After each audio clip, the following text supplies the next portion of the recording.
Gray devant l'énigme par Alfred Gragnon. Chapitre 1er. Drôle de prise. Monsieur Griveau, veuf quinquagénaire, rond comme une billière retraitée, aimait mieux se livrer aux hygiéniques plaisirs de la pêche que de s'abandonner à ceux plus funestes de la débauche ou de l'ivrognerie. Comme il habitait Biencourt, et qu'il professait que partout où il y a de l'eau il doit y avoir des poissons, il avait adopté pour y exercer son sport favori et sa patience un coin de Seine proche de chez lui et agréablement situé à l'ombre du viaduc du Point du Jour. Malheureusement pour le pêcheur, il semblait que tous les poissons du fleuve, aussi petits et étourdis qu'ils fussent, eussent à jamais déserté le coin choisi. Aussi peut-on juger de l'émotion triomphante du brave homme lorsque, certains matins de la fin août, il vit tout à coup son bouchon s'enfoncer profondément. « Une grosse pièce » pensa-t-il. « Ça c'est une touche » murmura un des trois chômeurs professionnels qui suivaient, depuis quelques instants, le spectacle monotone, mais gratuit d'un pêcheur qui ne prend rien. Monsieur Griveau s'était levé, et suivant le fil de l'eau, il essayait, par de souples et lents mouvements de sa ligne, tantôt à gauche, tantôt à droite, de noyer le poisson, ainsi qu'il avait vu faire dans sa jeunesse à des pêcheurs de carpes. Un gamin qui le précédait sur la berge, s'efforçant d'apercevoir le premier la prise au fond de l'eau, poussa tout à coup un cri immédiatement suivi d'un mot qui, de l'histoire napoléonienne, est passé dans le commun. « C'est un Maccabée !» bégaya-t-il sans respect, mais non sans émoi. Ce fut un affolement général. M. Griveau, qui connaissait l'extrême sensibilité de son cœur, lâcha sa ligne, s'immobilisa et détourna la tête. Cependant, grâce à diverses bonnes volontés populaires et à la présence miraculeuse d'une gaffe, il fut bientôt possible de retirer de l'eau un corps de femme. À sa vue, les curieux qui semblaient, comme par enchantement, être sortis de terre, s'exclamèrent d'horreur. « Je vois ce que c'est, » dit un esprit fort. « C'est une femme qui a perdu la tête. » La plaisanterie fut accueillie par des regards désapprobateurs. Sur la berge, un jeune gardien de la paix ne pouvait détacher ses regards du corps atrocement décapité. « Sûrement un crime, » assura-t-il à plusieurs reprises. Puis, il se décida à confier la garde des tristes dépouilles aux plus âgés des sauveteurs et s'en fut, légèrement vacillant, téléphoné au commissariat. Chapitre 2e. Que fait la police?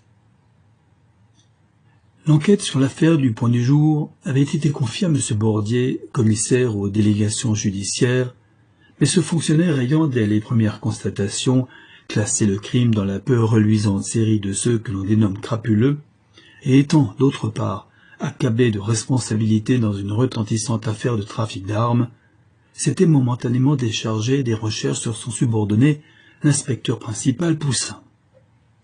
C'est ainsi que, 48 heures après la sinistre découverte d'Auteuil, cet inspecteur était amené à faire son rapport sur les résultats de ses premières investigations.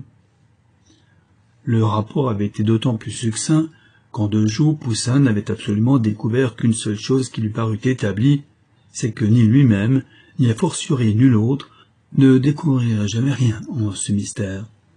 Après les clauses de style obligatoire, il avait abordé le fond même de son enquête. La victime n'ayant plus de tête, il m'a été absolument impossible de prendre et de diffuser sa photographie. Nous ne pouvons pas, en conséquence, espérer que quelqu'un la reconnaîtra. Toutefois, j'ai constaté qu'aucune disparition correspondant au signalement tronqué de la femme n'a été enregistrée, depuis assez longtemps au service des recherches.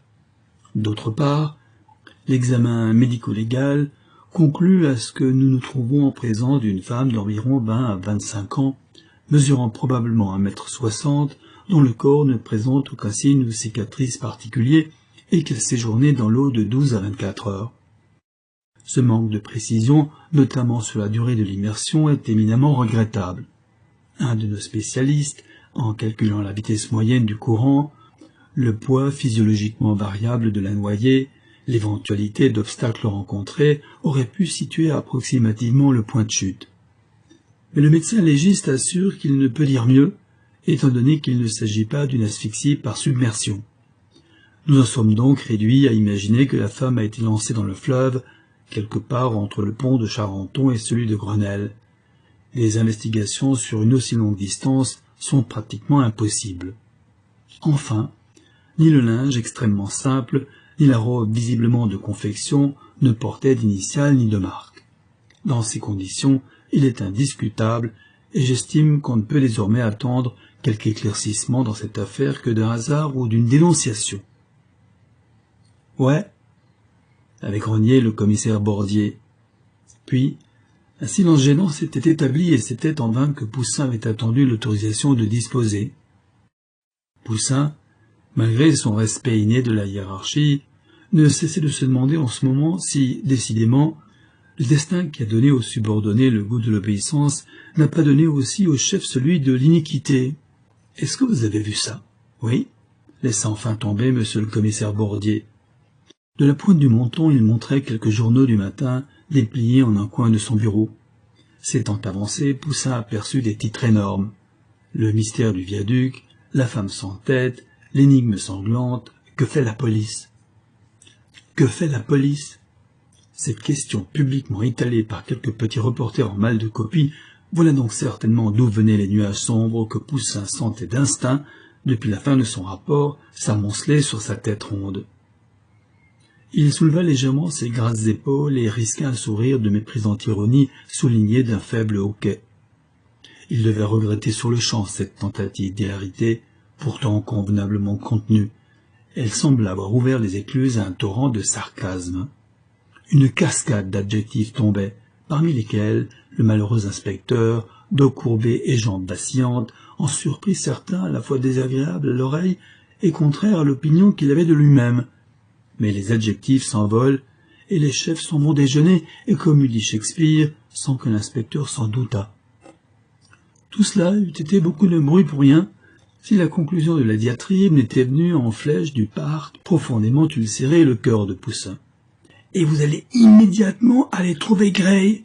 avait presque hurlé M. Bordier. « Vous lui direz qu'il prenne tout de suite cette affaire en main, avec ou sans vous, ça n'a pas d'importance. Allez, et que ça ne traîne pas !» Chapitre 3e. Un jeune débutant. Seul maintenant, dans les longs et larges couloirs déserts, Poussin, en quête de Gray, marmonnait. Lui jetterait-on toujours ce Gray dans les jambes, ce jeune homme, ce gamin, ce petit monsieur sans flair ni expérience, et dont les invraisemblables succès n'étaient que les effets d'une chance insolente. Ça, un inspecteur de la police judiciaire, ce gamin, ce seigneur qui avait les moyens de s'offrir une auto personnelle, de fumer des cigarettes à 10 sous pièce, ce prétentieux qui se servait de subjonctifs et de mots anglais, allons donc. Et c'était ça que les chefs et les journaux comparaient à Sherlock Holmes. Il fallait vraiment que personne au monde n'eût jamais lu les aventures de ce personnage. L'inspecteur principal eut un sourire de méprisant écœurement. Évidemment, ce pauvre Gray essayait de copier l'autre, c'était visible. Ainsi, comme Sherlock Holmes, il tombait dans de longues réflexions, des silences emplis d'on ne savait quelle pensée profonde et qui n'en finissaient plus. Et alors, lui aussi, Poussin réfléchissait, parbleu, mais lui, il réfléchissait vite, très vite, presque instantanément. Cette merveilleuse rapidité dans la réflexion n'était-ce point la preuve d'une intelligence plus vive ? La réponse qu'il donna à sa propre question convainquit aisément Poussin de son évidente supériorité, aussi bien sur le héros de Conan Doyle que sur son collègue détesté. D'ailleurs, il était indiscutable que Gray allait se casser le nez dans l'affaire du point du jour. Où un vieux renard n'avait rien trouvé, que pouvait découvrir ce petit putois néophyte. L'insuccès était certain. Pour Gray, ce serait la retraite de Moscou, sinon Waterloo. Indiscutablement, un coup mortel porté à sa réputation usurpée. Une heure après, Poussin ayant déniché Gray à l'autre bout d'un fil téléphonique, lui avait transmis l'ordre reçu et rendez-vous avait été aussitôt pris devant l'institut médico-légal. Dès qu'ils se trouvaient réunis, l'inspecteur principal prit, pour mettre son collègue au courant des grandes lignes de l'affaire, un ton d'une douceur et d'une amabilité qu'aurait envié l'hypocrite Néron en présence du pâle Britannicus. Il se garda bien de le prévenir des difficultés à son avis insurmontables qui l'attendaient, encore moins de lui révéler sa propre disgrâce. Ils pénétrèrent ensemble dans cette salle d'attente de la tombe que la société offre aux victimes des hommes et aux vaincus de la vie. Gray s'attarda assez longuement à l'examen de la victime et des vêtements qu'elle portait quand on l'avait retirée de l'eau vaseuse. Durant cet examen, Poussin avait sournoisement observé son collègue. Malheureusement, le visage de celui-ci était de ceux sur lesquels on ne peut lire aisément. Aussi, Dès la sortie, l'inspecteur principal, avide de connaître ce que Gray avait bien pu déduire de ses premières observations, voulut-il, sans attendre, le confesser. « Je suis d'avis, dit-il de l'air le plus détaché, que la victime appartenait au milieu le plus bas. »« Croyez-vous » murmura Gray. « Certainement, » continua Poussin. « Vous n'avez peut-être pas remarqué, vous, le vernis qu'elle se mettait aux ongles, aussi bien ceux des mains qu'à ceux des pieds ? Ce vernis est d'un rouge éclatant, et on peut le dire du plus mauvais goût. Il y a gros à parier que son visage devait être le même, exagérément maquillé. D'autre part, le linge et la robe sont bien simples. Une petite chemise sans dentelle ni broderie, une robe noire de 4 sous sans garniture, elle ne portait pas de bas, aucun bijou. » Ceci dit, l'inspecteur principal jeta un coup d'œil furtif sur son compagnon. Il pensait bien l'avoir assis sous le poids de déductions qu'il jugeait pour le moins aussi réfutables que bien exprimées, mais il trouva plus habile de masquer sous un air de modestie l'orgueilleuse satisfaction qu'il avait de lui-même et qui ne demandait cependant qu'à déborder. « Évidemment, » consentit Gray doucement, « mais... »« Mais quoi ?» s'inquiétait déjà non sans raison Poussin. « Mais le vernis rouge dont se servait cette femme, pour ne point vous plaire, n'en est pas moins fort à la mode et, je crois, d'un prix élevé. Le linge est simple, en effet, mais d'un goût sûr, cette fois, et d'un crêpe de Chine épais et certainement onéreux. De même, la robe, pour être sans garniture, est d'un tissu nouveau, et d'une ligne qu'on ne trouve que chez les grands couturiers. Enfin, c'est sans doute au bord de la mer, sur une plage élégante, dont elle revenait récemment, que la victime a pris l'habitude momentanée de ne pas mettre de bas. « Comment savez-vous qu'elle revenait de la mer ?» s'exclama Poussin, laissant malgré lui percer sa stupéfaction. Ce fut au tour de Gray de montrer un étonnement quelque peu ironique. « Oh, Poussin, n'avez-vous pas remarqué des différences de ton sur la peau ? Elle dessine nettement les contours du maillot et témoigne de bains de soleil récents. » Poussin éprouva sur l'instant quelque chose comme la sensation que ressent un joueur de dames ou d'échecs qui se considère comme un champion imbattable et à qui son adversaire, dès le début de la partie, vient d'infliger le coup mazette ou celui du berger. Aussi chercha-t-il à se rattraper bien vite. Riche ou pauvre, femme élégante ou non, ça n'a d'ailleurs aucune importance. Ce qu'il aurait fallu savoir, tout au moins approximativement, c'est l'endroit où le corps a été jeté dans la Seine. Mais le médecin légiste prétend que la durée de l'immersion peut aussi bien avoir été de 12 heures que de 24 heures. Allez donc faire des calculs de probabilité sur des données aussi peu précises. Il en a fait du chemin le courant en une demi-journée. Oui, certainement, opina Gray, mais... Mais quoi encore ? Questionna brutalement cette fois Poussin, s'exaspérant. Mais le corps a été repêché vers midi, n'est-ce pas ? Oui, et après ? Oh, je pense que si ce corps avait été précipité à la Seine 24 heures auparavant, temps maximum déterminé par ce médecin légiste, cet acte sinistre eût été commis en plein jour. Je révoque en doute que ce soit le moment qu'ait choisi le meurtrier pour s'aventurer sur une berge de la Seine, chargé d'un corps sans tête. La conservation de la sienne propre doit lui tenir trop à cœur pour qu'il ait commis une aussi folle imprudence. Il est plus que probable que l'assassin dut attendre la nuit complète, l'heure où les quais sont déserts, du moins en certains endroits, c'est-à-dire vers 22 heures à cette époque de l'année. Cela réduit énormément les conjectures. Quel chemin a pu parcourir ce malheureux corps entre 12 heures au moins et 14 heures au plus? Cela ne doit guère dépasser 1500 mètres et certaines considérations me donnent à penser que cela ne les atteint même pas.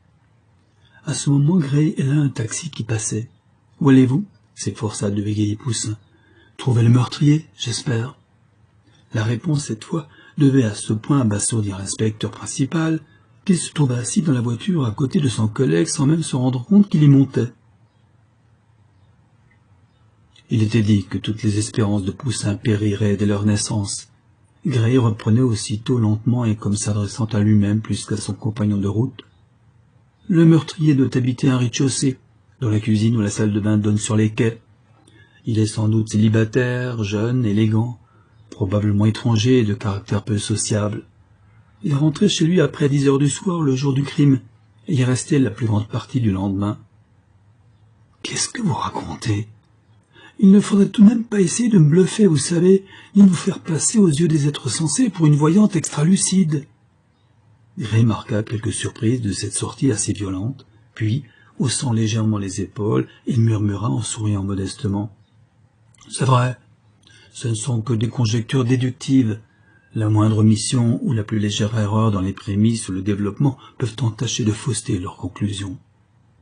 Cependant, reprit-il lentement, si je pense que le meurtrier habite un rez-de-chaussée, c'est toujours pour les mêmes raisons. Quand on doit se débarrasser d'un corps décapité en le jetant dans l'eau, on doit évidemment aussi désirer laisser le moins de traces possible et courir un minimum de risque de rencontrer un fâcheux. C'est peut-être même en l'espèce, comme dans beaucoup de cas, la considération dûment établie de la possibilité de cacher le crime commis qui a fait naître dans le cerveau criminel la modalité d'exécution. Je pose en principe que l'assassin, pour gagner les berges du fleuve, devait pouvoir sortir par une fenêtre sans avoir à descendre un escalier, traverser un vestibule, risquer le regard d'une concierge. Il n'y a qu'un rez-de-chaussée donnant sur les quais qui pouvait lui offrir ces tristes avantages. Oui, oui, consentit Poussin à contre-cœur. Mais pourquoi cette histoire de salle de bain ou de cuisine donnant sur les quais? C'est que je n'imagine pas quelqu'un osant se livrer à une décapitation dans une pièce comprenant des tapis, des planchers, des étoffes, des meubles. Seule une salle de bain ou une cuisine au sol et aux parois carrelées offre des possibilités de nettoyage à grande eau. Oui, oui, murmura Poussin pensif. Si j'ai avancé, poursuivait Gray implacablement, que le meurtrier est célibataire, ou du moins vit seul chez lui, c'est que je pense que le rez-de-chaussée, théâtre de crime, est le domicile de celui qui l'a commis et non celui de la victime. Si c'était le contraire, ou si meurtrier et victime vivaient ensemble, la disparition brutale de la femme n'aurait peut-être pas passé inaperçue, et c'est encore un risque que l'assassin n'aurait pas osé courir. Si j'ajoutais qu'il était jeune, c'est qu'à défaut d'expérience anatomique, un homme âgé n'aurait pas eu la force qu'a nécessité l'acte postérieur au crime. Si je le suppose élégant, c'est que, contrairement à votre opinion, je suis convaincu que la victime appartenait à un genre de femme dont l'élégance et la mode sont les buts, vains mais principaux de l'existence. Or, en principe, dis-moi qui tu hontes, et je te dirai qui tu es. En outre, si nous situons le point de chute du corps dans les 1200 mètres en amont du viaduc, et étant dit que ce point de chute est proche du probable rez-de-chaussée, notre homme doit habiter un de ces immeubles modernes et assez luxueux dont la façade principale donne sur l'avenue de Versailles et l'autre sur la Seine. Et j'ai encore dit, je crois, qu'il devait être de caractère peu sociable et étranger. C'est que j'imagine qu'un être capable de semblables atrocités doit, sous des aspects hypocrites de mondanité, cacher un goût farouche de solitude. D'autre part, tant de barbarie chez un homme de classe sociale moyenne, sinon élevée, n'est pas dans le caractère français, et les statistiques n'enregistrent pas meurtre de ce genre en France pour 4 ou 5 crimes semblables dans certains pays étrangers. De plus en plus accablé par une succession d'explications qui lui paraissaient probantes, qui étaient pour lui comme de violents coups de boutoir, Poussin caressa le dernier espoir que Gray, qui s'était tu, ne pouvait défendre dans les dernières suppositions qu'il avait énoncées, à savoir que le meurtrier était rentré chez lui après 10 heures du soir, le jour du crime, et qu'il était resté seul une grande partie du lendemain. Mais déjà, Gray reprenait. Oui, le meurtrier a dû rentrer chez lui après 10 heures du soir, car il devait être accompagné de sa victime, et il est certain qu'il a dû préférer qu'elle ne fût pas aperçue avec lui, notamment par la concierge. Or, 10 heures est l'heure virtuelle du couchage dans les loges, comme 9h15 est celle du couvre-feu dans les casernes. Il semble aussi assuré que le meurtrier a dû rester seul le lendemain, car vous avez bien pensé qu'il a dû prendre tout le temps nécessaire à soigneusement effacer, par l'eau et par le feu, les traces de son crime. À ce moment, la voiture s'arrêta. On se trouvait au coin de l'avenue de Versailles et du pont Mirabeau. Les inspecteurs descendirent, Gray régla le prix marqué, et tous deux gagnèrent sans rate la berge de la Seine. Chapitre 4. Curiosité suspecte. Après avoir jeté un coup d'œil sur l'ensemble des immeubles bordant la rive gauche du fleuve, en aval comme en amont, Gray sembla avoir pris un parti, s'engagea, suivi de Poussin, le long du quai. Il avait pris l'allure d'un promeneur s'intéressant au mouvement du fleuve.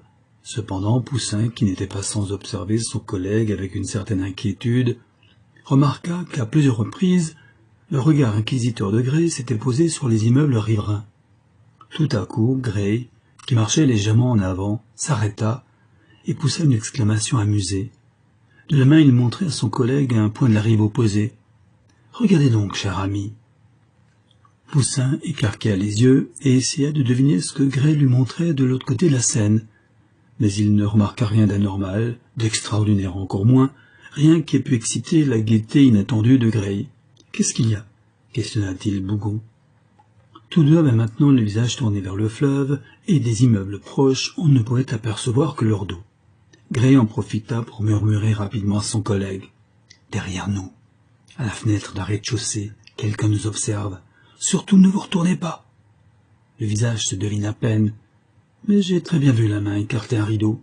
« Maintenant, faites semblant d'apercevoir ce que je suis censé vous montrer sur l'autre rive et riez de bon cœur. Puis prenez-moi par le bras, et ayez l'air de me raconter quelque histoire amusante. Mais je vous en supplie, ne jetez pas le moindre regard sur la maison. » Poussin exécuta tant bien que mal les indications reçues. Faisant mine de causer assez gaiement ensemble, les deux policiers arrivèrent à la hauteur d'une courte rue transversale qui rejoignait l'avenue de Versailles. Avant de traverser la chaussée du quai et de s'engager dans la traverse, Gray s'arrêta et offrit une cigarette à Poussin.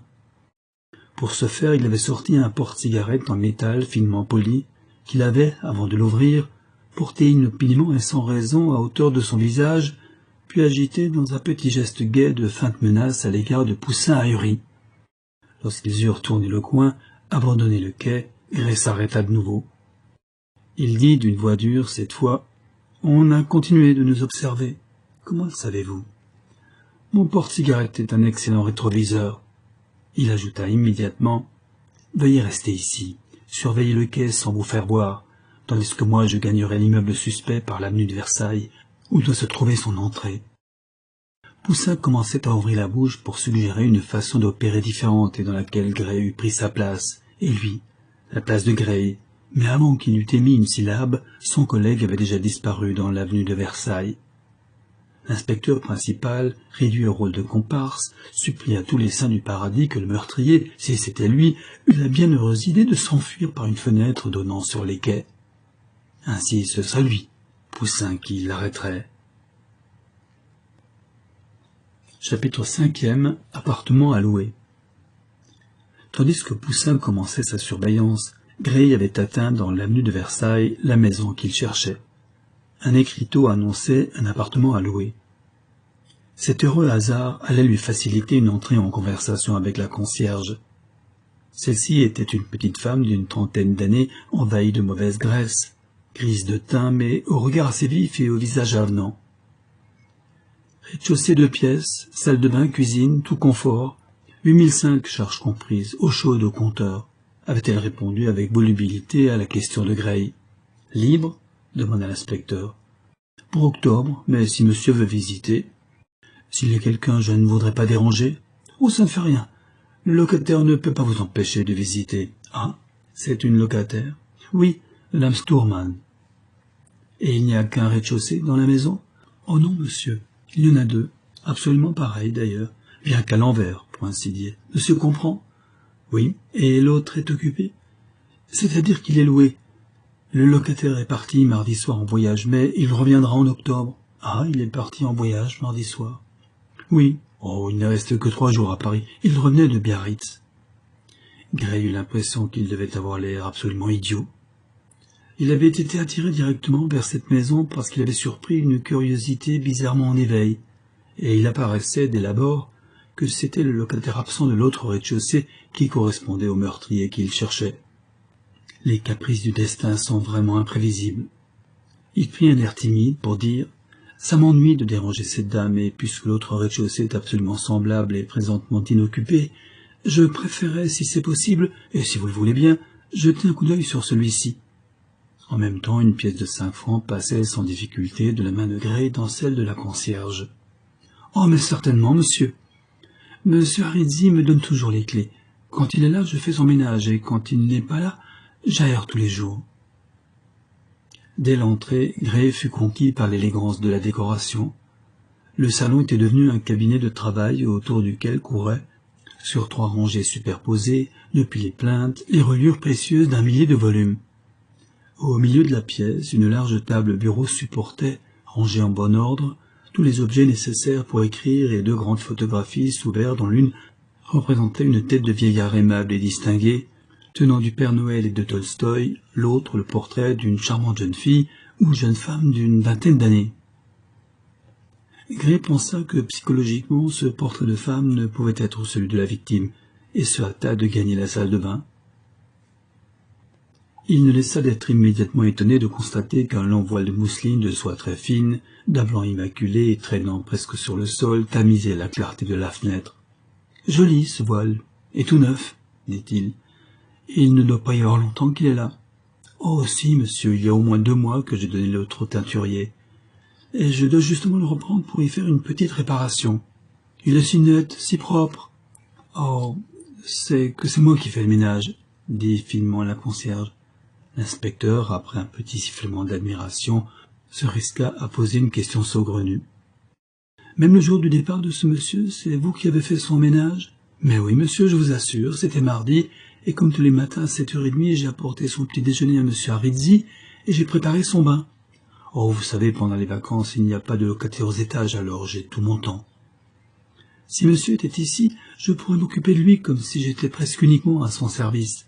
Même si, en rentrant la nuit, monsieur voulait une tasse de thé ou de tisane avant de se coucher, comme j'en apporte une tous les soirs à monsieur Arizzi, ça ne me serait pas difficile de le faire. » « Vous n'avez tout de même pas apporté une tasse de tisane lundi à monsieur Arizzi, à l'heure où il était sans doute rentré. »« Mais si, monsieur, » répondit-elle aussitôt, un peu vexée. « Il est rentré vers 10h, et 2 minutes après, je lui ai apporté son tilleul. » Devant cette déclaration, Gray comprit qu'il était inutile d'aller plus avant. La fausse route était évidente. Gray, pour sortir, devait traverser de nouveau le salon. Avisant le portrait du vieillard sur le bureau, « Belle tête, » dit-il machinalement. « C'est monsieur Arizzi lui-même, monsieur, et de l'autre côté, c'est sa fille, madame de Rieux. Elle est venue justement hier pour rapporter des livres à son papa. »« Qu'est-ce qu'il fait donc, monsieur Arizzi ?»« Il est ministre plénipotentiaire, monsieur. En ce moment, il est à Genève pour la conférence. » Après avoir remercié le concierge et l'avoir assuré qu'il réfléchirait, il gagnait déjà la porte de sortie lorsqu'une pensée l'arrêta au bout de quelques pas. La concierge était encore à l'entrée de sa loge. Gray revint en arrière. « Je vais tout de même visiter l'autre rez-de-chaussée, » déclara-t-il. « Comme vous voudrez, monsieur. Madame Stourman est là, vous n'avez qu'à sonner. » Gray marqua une hésitation. « Est-ce qu'elle habite seule ?»« Oui. Qui est-ce qui voudrait vivre avec une bonne femme comme ça ?» Devant l'étonnement et l'intérêt à peine joué dont Gray avait accueilli cette question, elle vida son cœur d'une voix acidulée et volubile. « Ah, voilà une que je ne regretterai pas. Je n'ai jamais connu personne aussi peu agréable et sympathique. Il n'y a qu'un an qu'elle est là, heureusement. Vous savez, elle s'occupe de soins de beauté. Oui, de quelque chose d'approchant. Elle refait les nez, les oreilles, les joues, tout ce qui est vilain. Elle recoud les rides, enfin des trucs comme ça, est-ce que je sais. Dans son pays, il paraît qu'elle est médecin chirurgien. Du moins, c'est ce qu'elle a raconté à la gérance en entrant. Tout ça, c'est des charlatans. Ce qu'il y a de sûr, c'est qu'elle n'a pas 3 clientes depuis qu'elle est là. Et encore, c'était au début. Vraiment? Oh, sûrement. Ce qu'elle reçoit en revanche depuis quelque temps, ce sont des lettres. Sûrement des lettres de créanciers. Elle doit à Dieu et à diable. Ici, elle devait 3 termes sur 4. Ah, s'intéressa vivement Gray. Et alors? Oh, alors je ne sais pas comment elle a fait hier. Elle m'a fait dire par la femme de ménage, qui vient seulement le mercredi et le samedi chez elle, que j'ai demandé tout de suite à la gérance une quittance complète des termes et des frais d'huissier, et qu'elle réglerait tout ce matin. Et M. Blondel, c'est le caissier de la gérance, est venu de bonne heure aujourd'hui et elle a tout payé. Ça faisait plus de 7000 francs. Je ne sais pas où elle les a pris. M. Blondel dit en riant qu'elle a dû faire un héritage.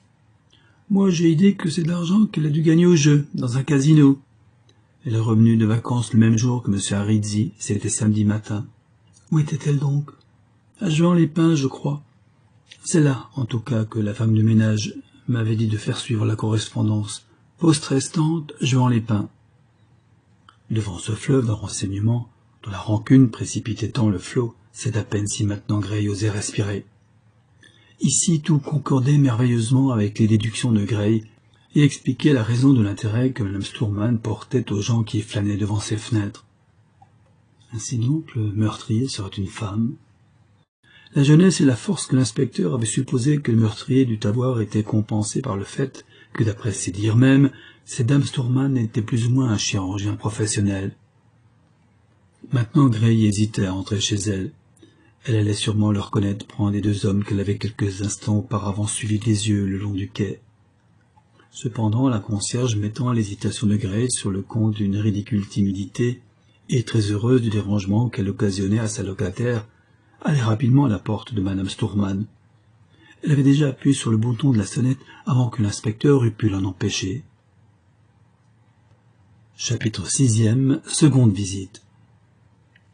La porte s'ouvrit et madame Stourman se montra. Un regard froid, interrogateur, tomba sur la concierge. « C'est pour visiter, » dit sèchement celle-ci. Lentement, les yeux de madame Stourman se portèrent sur Gray. Rien sur son visage ne décela qu'elle l'eût reconnu. Elle consentit d'un hochement de tête muet. Gray s'avança, murmura rapidement une phrase d'excuse et, sur les pas de la locataire, pénétra dans le rez-de-chaussée. Celui-ci tenait davantage de la clinique que d'un appartement particulier.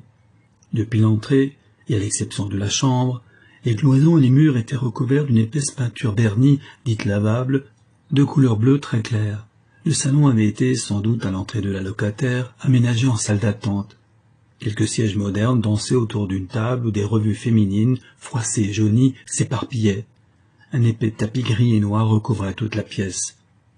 Une large carpette toute semblable ornait d'ailleurs en entier le plancher de la chambre à coucher. Les meubles à arêtes vives formaient un ensemble, imitation de loupes d'amboine foncée, recouvertes de petits velours gris. Tout cela était déjà passé, fatigué, mal entretenu. Les bois essayaient en vain de cacher de longues fissures. Les vernis s'écaillaient lamentablement. Au mur donnant sur le fleuve, sur le panneau à droite de la fenêtre, de larges traces d'humidité avaient, seules sans doute, conservé au papier sa teinte primitive. Gray, suivi de madame Stourman, indifférente et muette, parvint bientôt à la salle de bain. Le regard de Gray fouillait rapidement tous les coins. Les moindres interstices du carrelage, les bords de la fenêtre. Rien, aucune trace, aussi imperceptible fût-elle, ne retenait son intention.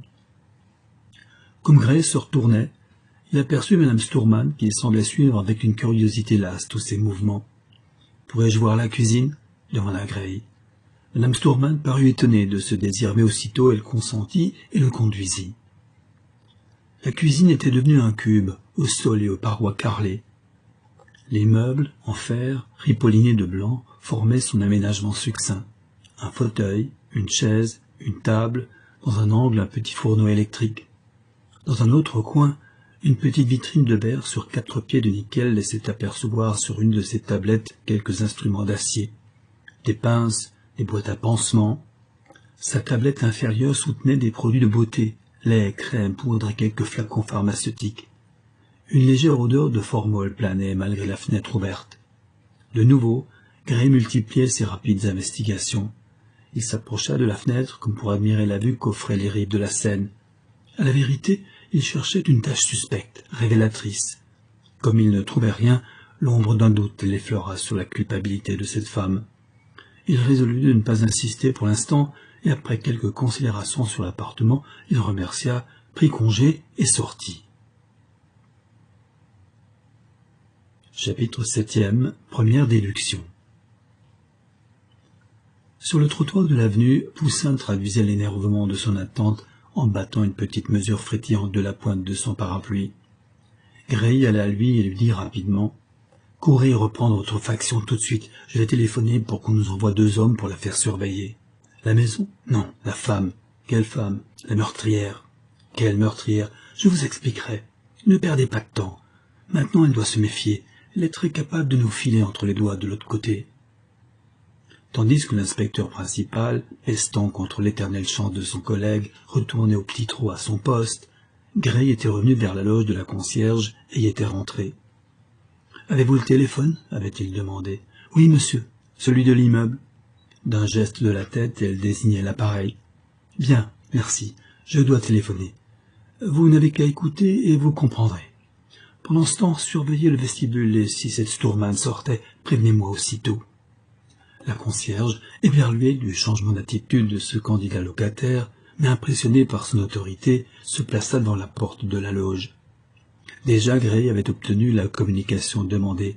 Il priait qu'on lui envoyât d'urgence 2 inspecteurs. Il donnait l'adresse avenue de Versailles et raccrochait le récepteur. « Qu'est-ce qu'elle a fait ?»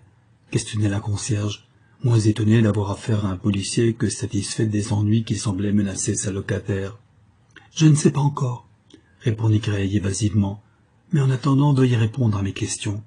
Lundi, Madame Stourman est-elle sortie ? » ?»« Oui, vers 2 heures. »« À quelle heure est-elle rentrée ? » ?»« Au moins 1 heure après Monsieur Arizzi, vers 11 heures, 11h30. »« N'avez-vous fait aucune remarque au moment de cette rentrée ?» La concierge aurait bien voulu trouver quelque chose à dire, mais elle fut obligée d'avouer qu'elle n'avait rien remarqué de spécial. Gray poursuivit. « Le mardi matin, la femme de ménage n'est pas venue, n'est-ce pas ? » ?»« Non, elle n'est venue que le mercredi, et encore, Madame Stourman l'a renvoyée presque immédiatement aux provisions. »« À quelle heure Madame Stourman est-elle sortie le mardi ? » ?»« Elle ? Mais elle n'est pas sortie depuis qu'elle est rentrée lundi, dans la soirée. »« Vous en êtes sûr ? » ?»« Je le jure. » Mercredi, la femme de ménage, en revenant des provisions, est de nouveau restée 2 ou 3 minutes dans le rez-de-chaussée.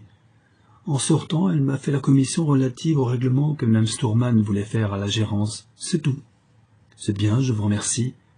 Inutile de vous recommander la plus grande discrétion. Oh, vous pouvez être tranquille. Gray sortit immédiatement.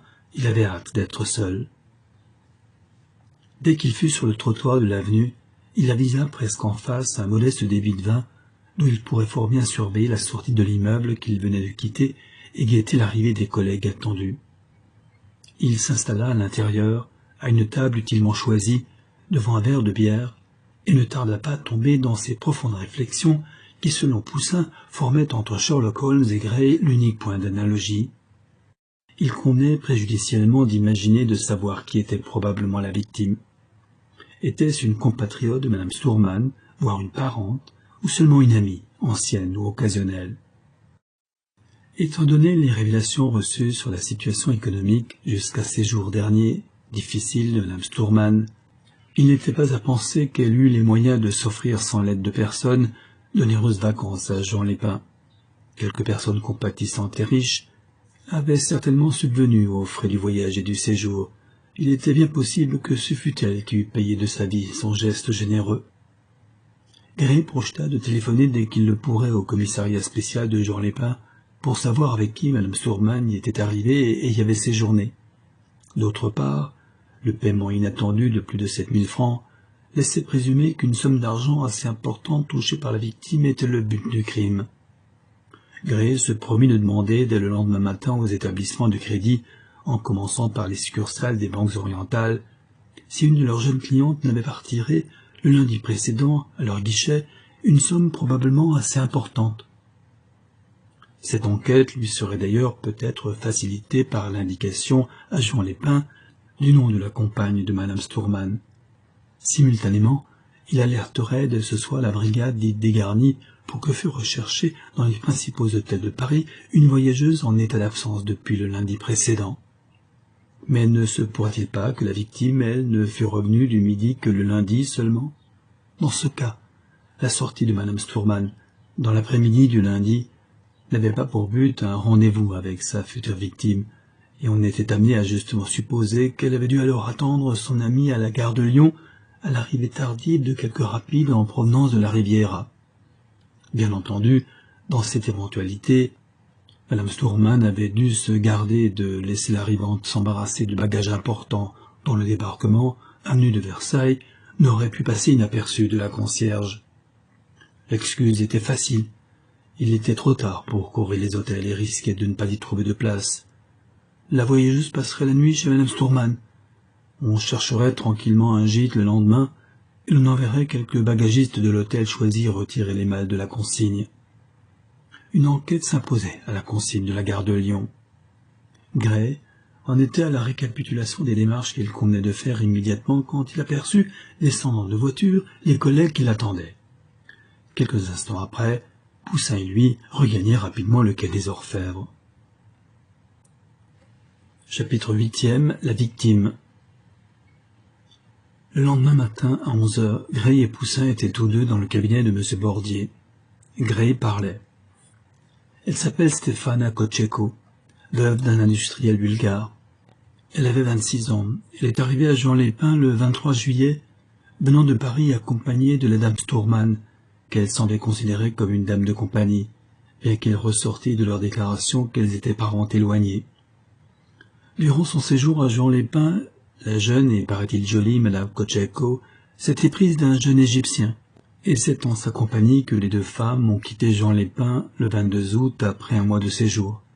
Elle devait laisser le Sigisbée à Marseille, d'où il repartait dans son pays. Les messageries maritimes ont confirmé son embarquement dimanche dernier. Tandis que Mme Cocheco restait jusqu'à la dernière minute à Marseille avec le jeune homme, Mme Stourmann a poursuivi son voyage et est arrivée à Paris samedi matin. Sa jeune parente n'est revenue, elle, que lundi dans la matinée. Les recherches diligentes de M. l'inspecteur principal, en collaboration avec des inspecteurs de la brigade dégarnie, ont mis moins de 2 heures pour retrouver l'hôtel où Mme Cocheco était descendue. Comme Gray prenait un temps, Poussin profita pour lancer un regard furtif sur M. Bordier. Avait-il bien entendu ce qu'avait dit Gray? Les recherches diligentes de M. l'inspecteur principal, c'était lui, l'inspecteur principal, lui, Poussin. Et les recherches diligentes, c'étaient les siennes. Mais allait donc attendre un signe de repentir d'un chef qui persévère dans l'aveuglement et l'iniquité. Gray reprit. Il faut croire que Mesdames Cocheco et Stourmann avaient pris dès Marseille un rendez-vous fixe pour la journée du lundi, puisque nous les retrouvons ce jour-là, à 3h15 environ, à la Banque industrielle des Balkans. Madame Cocheco y touchait des fonds provenant de Bulgarie. Important, demandait Bordier. 110 000 francs, en billets de 1000. M. Bordier hocha la tête. Je ne comprends pas que cette femme Stourmann ait eu l'imprudence de se montrer à la banque, dit-il. Madame Stourmann voulait être bien sûre que sa cousine touchait cet argent, et entendait, en quelque sorte, ne plus la quitter de l'œil jusqu'au moment où elle fera le nécessaire pour s'en emparer. Je n'ai pas eu, bien entendu, le temps de savoir ce que les deux personnes ont fait en sortant de la banque, et j'ignore aussi par quels moyens Madame Stourmann a amené Madame Cocheco jusque chez elle. Cependant, Madame Cocheco avait demandé à l'hôtel des renseignements sur les prochains départs de bateaux pour l'Égypte. Son amoureux lui tenait à cœur. Apprenant qu'il avait un courrier aujourd'hui même, elle avait manifesté à l'hôtel l'intention de retenir 2 places dès mardi matin. Une des places pour Madame Stourmann? Oui. Et aussi banal que cela puisse sembler, la victime n'a peut-être accompagné Madame Stourmann chez elle que pour parler longuement de son bien-aimé, avec la seule personne qui sans doute le connut. M. Bordier se leva et conclut. Maintenant, il n'y a plus qu'à essayer de faire avouer la meurtrière. Avec cette femme telle que vous me l'avez dépeinte, je crains que la tâche ne soit difficile. Les 2 inspecteurs se retirèrent et retrouvèrent à la porte de la préfecture la voiture personnelle de Gray. Poussin s'y hissa avec une majesté sereine. Chapitre 9e. Poussin à l'œuvre. Avenue de Versailles, les 2 policiers entrèrent ensemble dans l'immeuble. La concierge les regarda passer dans le vestibule et fit un petit signe d'intelligence à Gray. Ils sonnèrent chez Madame Stourmann. Au bout d'un instant assez long, elle se décida à venir ouvrir. En voyant les 2 hommes, elle eut un imperceptible recul. « Pourriez-vous, madame, nous accorder quelques instants d'entretien » dit Gray avec douceur. « C'est que... » commença-t-elle. Poussin coupa les ponts. « Police » murmura-t-il en montrant une carte et en entrant sans plus attendre, obligeant ainsi la dame à reculer. Sans un mot, elle se dirigea vers le salon-salle d'attente, marchant en avant des inspecteurs. Arrivée dans cette pièce, elle se retourna, les regarda tous 2 avec un froid étonnement et n'eut un léger sourire que pour demander « Qu'y a-t-il, messieurs ?»« Allez, ça va !» entama immédiatement Poussin. « Pas d'histoire, pas de chichi. Raconte-nous un peu comment tu étais la femme Cocheco. Allez vite, à table !» La plus douloureuse stupéfaction se peignit sur le visage de Madame Stourmann. « Stéphana est morte ?» balbutia-t-elle. « Comme si tu ne le savais pas !» ironisa Poussin, tout de même légèrement estomaqué par l'attitude stupéfaite de la femme. Il ajouta sur le même ton moqueur. « Madame ne lit peut-être pas les journaux ?»« En effet, monsieur, je ne suis pas sorti de chez moi depuis 2 ou 3 jours, et je n'ai lu aucun journal. »« Mais comment Stéphana a-t-elle été tuée ?»« C'est justement ce qu'on est venu te demander. »« À moi? Mais pourquoi à moi ?»« Allons donc, nous savons tout, tu entends, tout. À quoi bon perdre du temps? Raconte-moi un peu ce que tu as fait lundi dernier. »« Lundi dernier ?» murmura-t-elle, semblant chercher. Mais immédiatement les souvenirs semblaient revenir. Je suis sorti de chez moi vers 2 heures. Stéphana était revenue le matin même de Marseille, et je devais aller la prendre à son hôtel pour l'accompagner à sa banque où elle avait à toucher 100 000 francs. 110 000, précisa Poussin. C'est possible, consentit Madame Stourmann avec indifférence. Elle n'était revenue à Paris que pour cette opération. Elle devait repartir en Égypte bientôt. C'est pourquoi d'ailleurs elle a gardé cet argent liquide en vue des paiements et des frais qu'elle allait avoir à faire immédiatement. Et après, dit Poussin, de plus en plus surpris par la franchise inattendue de Madame Stourmann. Après, j'ai accompagné Stéphana chez son couturier, avenue Matignon. Nous y sommes restés jusqu'à 6h15. En sortant, nous avons pris un verre de Porto aux Champs-Élysées, puis nous sommes allés dîner ensemble au Café de la Paix. Oui, et Madame Kotchenko, pendant ce temps, trimballait toujours les 110 000 francs dans son sac, n'est-ce pas? Oh, qu'est-ce que c'était qu'une pareille somme pour ma cousine? Elle est si riche. Enfin, je veux dire, elle était si riche. Et après le dîner? Insista Poussin. Je l'ai quittée à 10h30 environ, place de l'Opéra, répondit aussitôt Madame Stourmann. Elle est montée dans un taxi pour rentrer à son hôtel, en me donnant rendez-vous seulement pour aujourd'hui à 4 heures. Elle avait de nombreux fournisseurs à voir, et nous devions retenir cet après-midi seulement des places sur le bateau de lundi pour Alexandrie. Elle avait dû retarder notre nouveau départ de 4 ou 5 jours. Elle le regrettait assez. Bien, bien, ma belle, admit assez grossièrement Poussin, préparant un coup droit. Il le porta sans retard. Et d'où vient l'argent qui t'a servi à payer hier tes loyers en retard? Nous avons les numéros des billets de 1000 reçus par Madame Kotchenko à la banque. Alors tu comprends. Ma cousine, connaissant mes difficultés, m'a avancé 10 000 francs pour que je puisse payer quelques dettes et procéder à certains achats nécessités par mon départ avec elle. Il me reste environ 1200 francs. Diable, pensa Poussin. La mougresse savait réponse à tout. D'un regard bovin, il lança vers Gray un SOS désespéré. Malheureusement, son collègue semblait porter surtout intérêt aux gravures apocalyptiques de la chambre même sur la porte de laquelle il s'appuyait. Ce fut Madame Stourmann qui tira Poussin du silence gênant dont il ne trouvait déjà plus le moyen de sortir. « Mais comment sais-tu, demanda la dame, que mon ami a été tué? Parce qu'on a retrouvé son corps et dans un bel état. Madame Stourmann poussa un petit cri d'horreur, puis aussitôt elle parut reprendre du poil de la bête et s'indigner. Qu'est-ce qui a pu faire croire que j'étais mêlé à sa disparition? La question eut le don de faire volte-face à Gray. Pourquoi parlez-vous de disparition? Mon collègue n'a pas ouvert la bouche sur ce sujet. Il vous a simplement dit que Madame Kotchenko avait été tuée. Pas autre chose, opina sévèrement Poussin. Gray reprit aussitôt. Quelle robe portait votre amie quand vous l'avez quittée? Elle haussa les épaules et répondit immédiatement. Une robe noire, très simple. Vous êtes sûr? Sembla très vivement s'étonner Gray au non moins vif étonnement de Poussin. Absolument, assura-t-elle. Ah, par exemple, pourtant la victime portait une robe grise à minuscules carreaux. Qu'est-ce que vous dites? Murmura Madame Stourmann, absolument stupéfiée. Elle expliqua sans tarder l'espoir inattendu que son visage décelait aussitôt après. Mais ce n'est peut-être pas son corps que vous avez retrouvé. Stéphana n'est peut-être pas morte. Oh, une telle ressemblance, objecta lentement et pensivement Gray. De nouveau, la femme fixa Gray, cette fois elle semblait emplie d'une immense joie. Ressemblance? Ne peut-elle s'empêcher de demander. Tout le personnel de l'hôtel l'a reconnue. À ses vêtements ou à ses traits? Questionna-t-elle en bégayant un peu, bien qu'elle s'efforçât visiblement de poser la question comme une incidente sans valeur. À ses traits, parbleu! Pourquoi l'aurait-il reconnu uniquement à ses vêtements? Oui, pourquoi? Intervint Poussin, qui venait seulement de comprendre le jeu de son collègue. Madame Stourmann répondit vivement. Mais je ne sais pas, est-ce que je sais? Je ne sais rien. Je ne sais même pas ni où ni comment la femme dont vous parlez a été tuée, et cette différence de robe me fait espérer qu'il y a erreur. Je connais Stéphana, vous savez, elle est capable de bien des fugues. Oh, pas en ce moment. N'est-elle pas très amoureuse de son ami égyptien? Oui, c'est vrai, mais tout de même, elle est si bizarre, je vous assure. Ces différences de robe? Une robe grise, dites-vous? Elle n'avait pas de robe de cette teinte, j'en suis certaine. Emmenez-moi voir la femme qu'on a prise pour elle. Du premier regard sur ses traits, je vous dirai si c'est Stéphana ou non. C'est une bonne idée, approuva doucement Gray. Mais au lieu d'obéir sans tarder à la suggestion qu'il venait d'approuver, Gray, tranquillement et pensif, regagna la porte de la chambre à coucher, entra un peu dans la pièce, porta quelques secondes les yeux vers la fenêtre, puis revint presque souriant. Ce qu'il dit alors parut à Poussin stupide et hors de propos. « J'aime beaucoup, madame, le papier de votre chambre à coucher.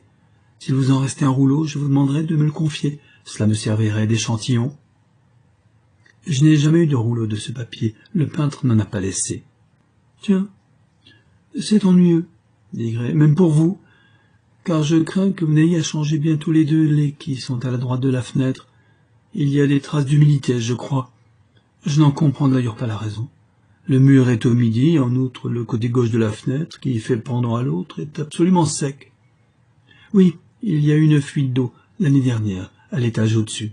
Ah, voilà, dit Gray d'un air bête, acceptant l'explication. Je me disais aussi. Tout le papier de la pièce est fané, jauni. Ces pièces au soleil sont terribles pour les papiers. Et là, seulement, à gauche de la fenêtre, il a l'air tout autre. Oh, c'est imperceptible, mais vous savez, l'habitude de tout remarquer.